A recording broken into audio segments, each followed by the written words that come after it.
দোয়ায় হাত তোলা সুন্নাহ।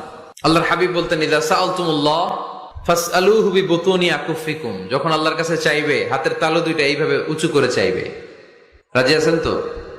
সব জায়গায় না, আবার যেখানে আল্লাহর হাবিব হাত তুলেছেন ওইখানে হাত তোলা সুন্নাহ। টয়লেটে ঢুকার সময় যদি দোয়া পড়া শুরু করেন, আল্লাহুম্মা ইন্নী আউযু বিকা মিনাল খুবুসি ওয়াল খাবাইস, আল্লাহ যত শয়তান ভূত পেতনি আছে পানাহ চাই, ওইখানে কি আমরা হাত তুলি এরকম? ওইটাও তো দোয়া। কথা বলেন। তাহলে সব জায়গায় না, যেখানে আল্লাহর হাবিব হাত তুলতেন ওইখানে হাত তোলা সুন্নাহ। হাত তুলবেন, হাত তুললে আল্লাহ খুশি হয়। আমরা তো এতটুকু তুলি, আল্লাহর হাবিব সাল্লাল্লাহু আলাইহি ওয়াসাল্লাম মাঝে মাঝে আবেগে হাত তুলতে তুলতে এরকম করতে করতে করতে এইভাবে তুলতেন। সুবহানাল্লাহ পড়েন। আরাফার ময়দানে এইভাবে হাত তুলেছেন।